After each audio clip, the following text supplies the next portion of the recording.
وكفى وسلام على عباده الذين اصطفى أما بعد أعوذ بالله من الشيطان الرجيم بسم الله الرحمن الرحيم يا أيها الإنسان ما غرك بربك الكريم الذي خلقك فسواك فعدلك في أي صورة ما شاء ركبك صدق الله العظيم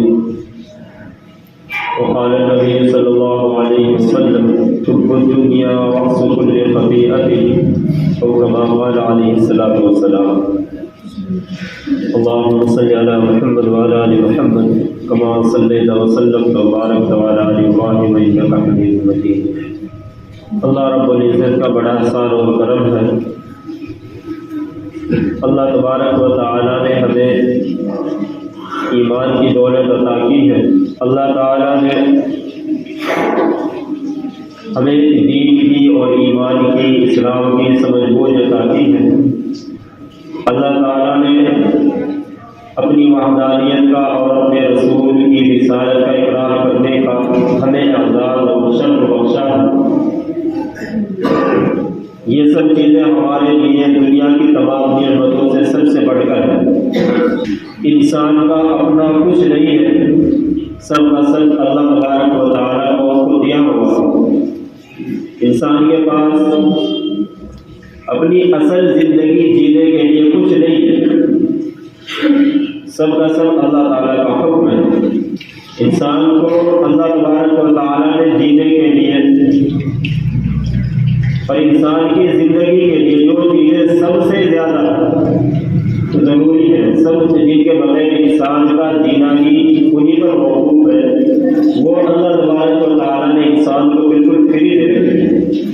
اللہ تبارک و تعالیٰ ان پر کچھ نہیں دیتے اس بندے سے. جینے کے لیے انسان کو سانس کی اور ہوا کی ضرورت ہے. یہ اللہ تعالیٰ نے ایسی فری کر رکھی ہے کہ اس پر کوئی روپیہ کوئی پیسہ انسان کو دینا نہیں پڑتا اور ہر وقت اس سے لطف اندوز ہوتا رہتا ہے. پانی انسان کی زندگی کی جڑ ہے. یہ اللہ تبارک و تعالیٰ نے انسان کو بہت ہی آسانی کے ساتھ مہیا کرا رکھی ہے. انسان کو دنیاوی لذتیں اور دنیاوی چاہتیں اور دنیاوی ذائقہ حاصل کرنے کے لیے اللہ تبارک و تعالیٰ نے زبان دے رکھی ہے. یہ ایک زبان ہے، یہ چیز بتا دیتی ہے کہ کون سی چیز کڑوی ہے، کون سی چیز کھٹی ہے. یہ ہر ایک چیز کا ایک پیمانہ ہے. تو یہ سب چیزیں اللہ تبارک و تعالیٰ نے انسان کو اس کی زندگی ضروریات زندگی کے لیے جو دے رکھی ہے بالکل فری ہے. ان پر اللہ تبارک و تعالیٰ نے کوئی ٹیکس نہیں لگایا، کچھ نہیں لگایا. اور اللہ تعالیٰ نے انسان کو ان سب چیزوں سے زیادہ ضروری کیا ہے؟ ان سب چیزوں سے زیادہ ضروری بات یہ ہے کہ اللہ تعالیٰ نے کسی بندے کو ایمان کی توفیق دے دی. یہ سب سے بڑھ کر دولت ہے. کسی کو اللہ تبارک و تعالیٰ نے اپنے ایک ہونے کا اقرار اور احساس دلا دیا. یہ سب سے بڑی نعمت ہے. ہمیں اس بات پر فخر ہونا چاہیے. ہمیں بطور مسلمان اس بات پر ہمیں اعزاز ہونا چاہیے کہ میں ایک مسلمان ہوں، کہ میں اس وحدہ لا شریک کا ماننے والا ہوں جس کا کوئی شریک و ثانی نہیں ہے، جس کا کوئی برابر اور کوئی ہمسر نہیں ہے. میں اس کا ماننے والا ہوں. جس نے اس کائنات کو وجود بخشا ہے میں اس کا ماننے والا ہوں. اس بات پر اسے اعزاز اور اس پر اسے خوشی اور اس پر اگر وہ تکبر بھی کرے تو بھی گناہ نہیں ہے کہ میں مسلمان ہوں، میں اللہ تبارک و تعالیٰ کا فرمانبردار ہوں. تو اگر وہ اس بات پر اپنے آپ کو بڑھائے جتلائے تو اس میں کوئی گناہ کی بات نہیں ہے، کیونکہ یہ فخر کی بات ہے، یہ تکبر کرنے والی بات ہے، کیونکہ اس سے بڑھ کر کوئی نعمت نہیں ہے. کہ اللہ تعالیٰ نے ایمان کی دولت دی ہے. اور ایمان ہے کیا چیز؟ ایمان ہے دل کے ارادے کا نام. کہ اللہ تبارک و تعالیٰ نے دل میں یہ بات ڈال دی ہے کہ تو میرا بندہ ہے اور اللہ تبارک و تعالیٰ میرا خالق ہے اور وہ میرا معبود ہے، وہی مجھے روزی دیتا ہے، وہی اور اسی کی میں عبادت کرتا ہوں۔ دل سے اللہ تعالیٰ کے حکم کو اور اللہ تعالیٰ کو مان لینا یہ ایمان ہے۔ قرآن پاک کی آیت، بہت سی آیات ہیں جن میں ایمان کی تشریح اور وضاحت کی گئی ہے کہ آمنت باللہ، کہ اللہ تعالیٰ پر ایمان لانا۔ جن جن چیزوں کی نسبت اللہ تبارک و تعالیٰ کی طرف ہے ان سب پر ایمان لانا یہ ایمان ہے، ان سب کو دل سے مان لینا یہ ایمان ہے۔ اللہ کی کتابوں کی طرف، اللہ کے رسولوں کی طرف اور فرشتوں کی طرف، یہ سب ایمان کے حصے ہیں، یہ سب ایمان کے جز ہیں۔ جب ہمارے پاس یہ چیز ہے کہ ہم کو اللہ تبارک و تعالیٰ نے دنیا کی سب نعمتوں سے بڑھ کر ایک نعمت دے رکھی ہے،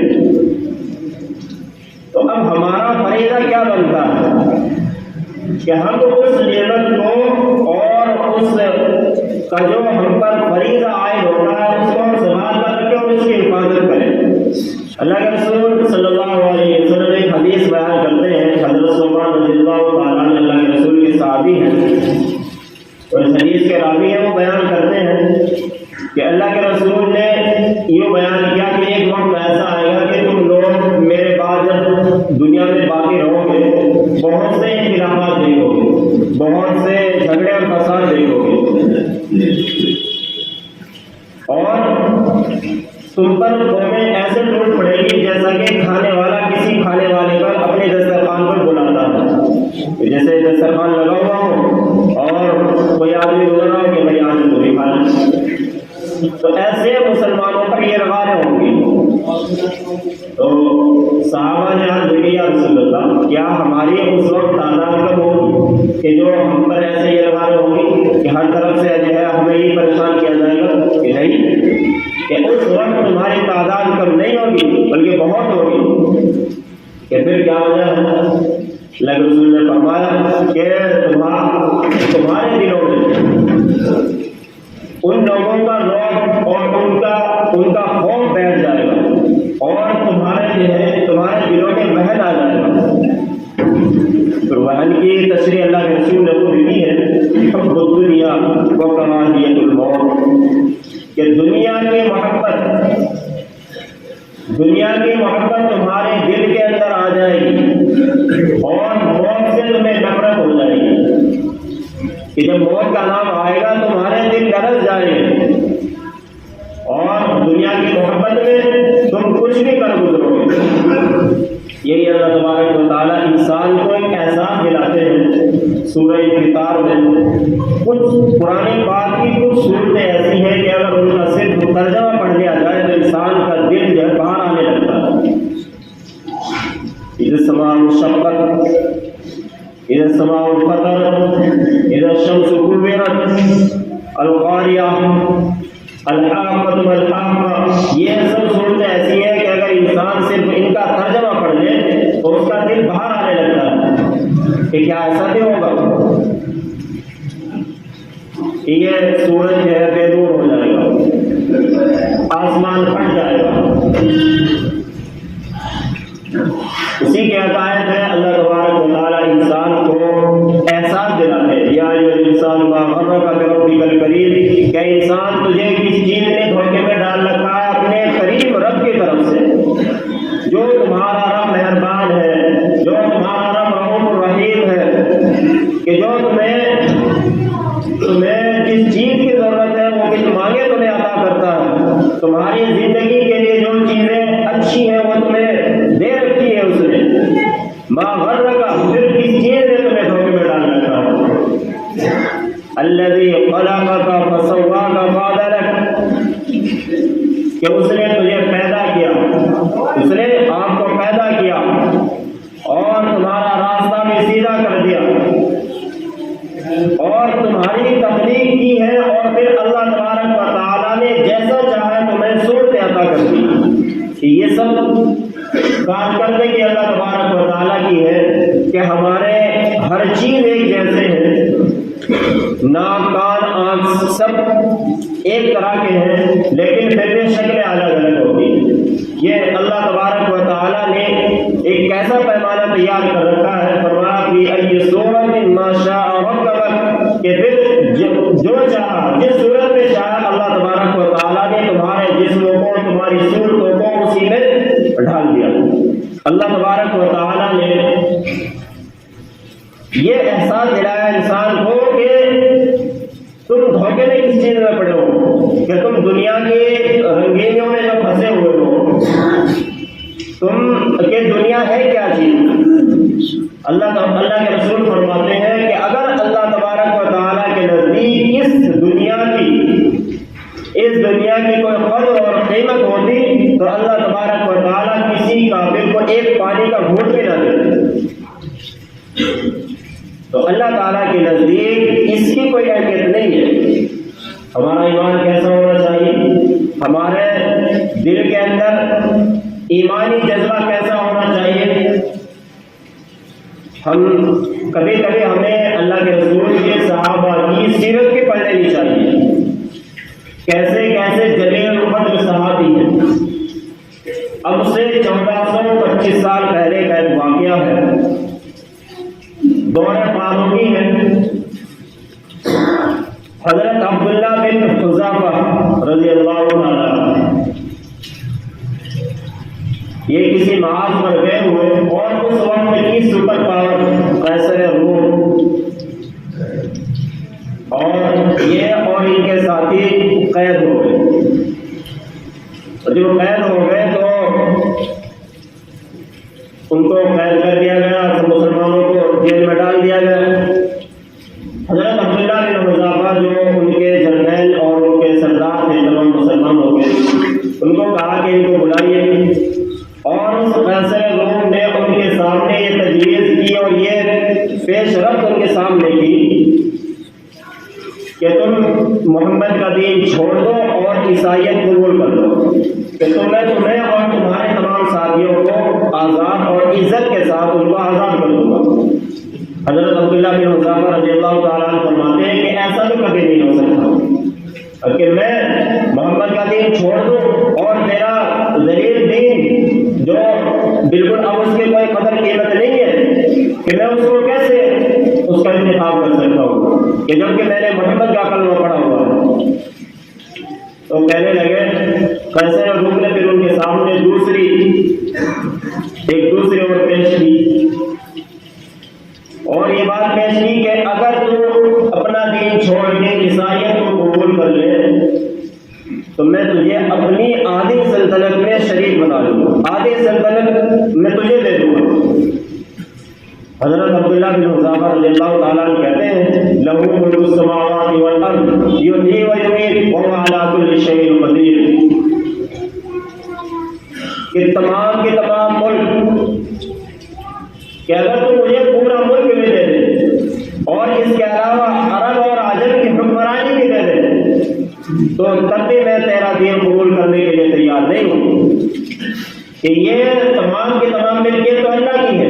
لَهُ مُلْكُ السَّمَاوَاتِ وَالْأَرْضِ، کہ آسمان اور زمین کا مالک تو اللہ ہے، اور تو ایک عارضی ٹکڑے پر عارضی بادشاہ بن کے مجھے اس بات کی دعوت دے رہا ہے کہ میں عیسائیت قبول کر لوں، کیسا نہیں ہو سکتا۔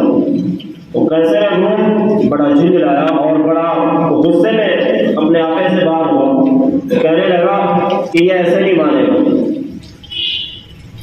کہ ان کو سولی پر چڑھا دیا جائے، اور تیر اندازوں کو کہہ دیا گیا کہ تم اس کے ہاتھ اور پاؤں پر تیر چلاؤ، اور کہ شاید یہ اس سے ڈر کر اور خوف کھا کے یہ اپنا دین چھوڑ کے اور میرا دین قبول کر لے۔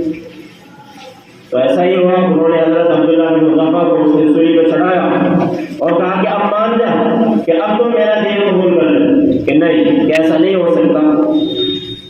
اور حتیٰ کہ یہاں تک کہ اس نے ایک کام کیا کہ ایک بڑی تیل یا بڑا ایک بھونج کی شکل کا ایک تباہ کوئی برتن منگایا اور اس میں تیل ڈلوایا اور اس کو خوب گرم کیا اور کہا کہ تجھ کو اور تیرے تمام ساتھیوں کو اس میں ڈال دیا جائے گا۔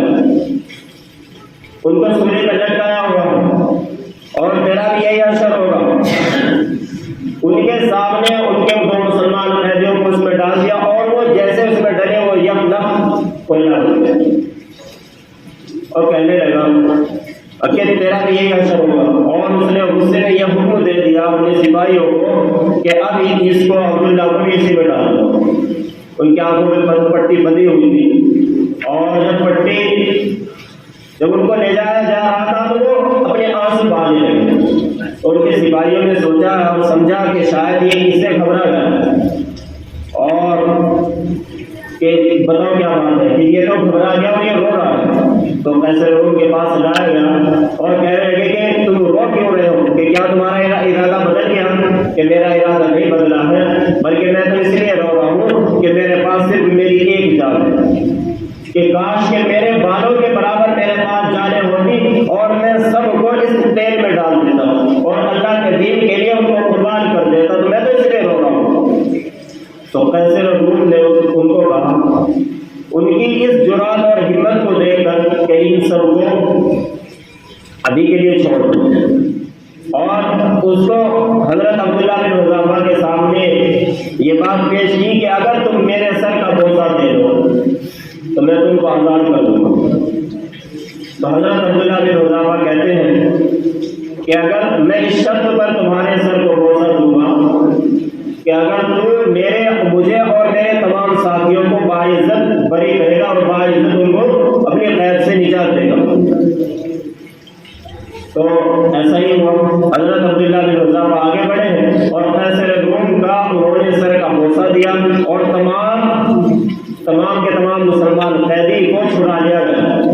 جب یہ بات حضرت عمر رضی اللہ تعالیٰ عنہ کو پتہ چلی اور یہ واقعہ حضرت عمر رضی اللہ تعالیٰ عنہ کے سامنے پیش کیا گیا تو مدینہ منورہ میں حضرت عمر رضی اللہ تعالیٰ عنہ کھڑے ہوئے کہ یہ وہ شخص ہے کہ اس شخص کا حق یہ ہے کہ تمام کے تمام مسلمان اس شخص کے سر کو بوسہ دیا جائے اور میں اس میں حضرت عمر فرماتے ہیں کہ میں اس میں پہل کرتا ہوں. اور وہ کھڑے ہوئے پھر حضرت عبداللہ بن حذافہ رضی اللہ تعالیٰ عنہ کے سر کو انہوں نے بوسہ دیا.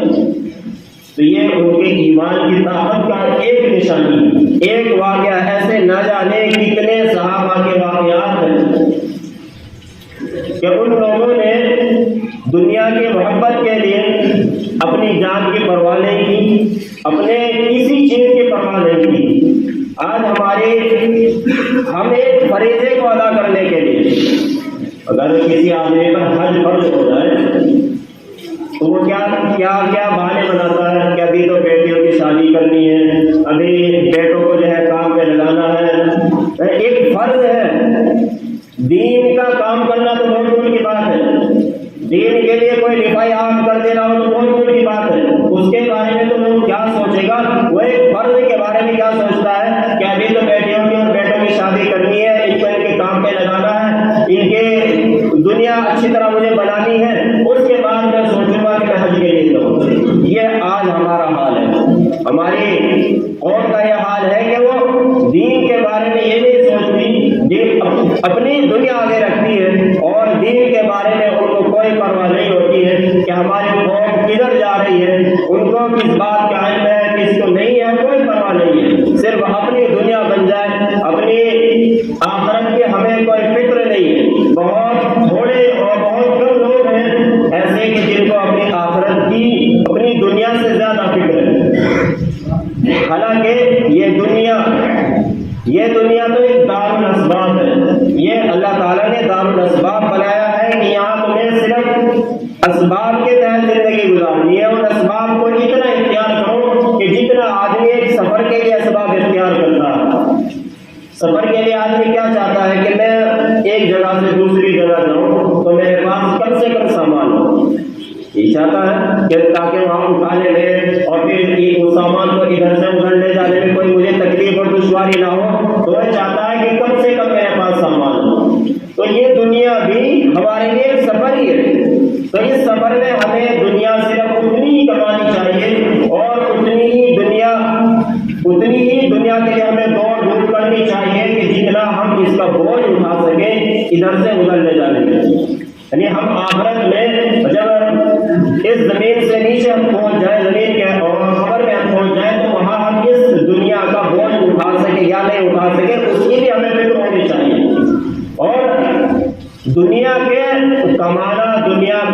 کا کمانا اور دنیا کی دولت کا اکٹھا کرنا کوئی برا نہیں ہے، لیکن دل کے اندر اس کا آ جانا، دل کے اندر اس کا آ جانا یہ بری بات ہے۔ جیسا کہ تبلیغی جماعت والے بڑا اچھا ایک مقولہ کہتے ہیں کہ جب تک کشتی جو ہے پانی میں تیر رہی ہے، کشتی پانی میں تیر رہی ہے تو ٹھیک ہے، پانی ایسا ہو کر پوری اگر کوئی چیز ڈل جائے تو وہ نیچے پہنچ جائے، لیکن کشتی اس میں چل رہی ہے، جہاز اس میں چل رہے ہیں، تیر رہے ہیں، لیکن اگر وہ پانی کشتی کے اندر آ جائے تو پھر وہ باقی رہے گا۔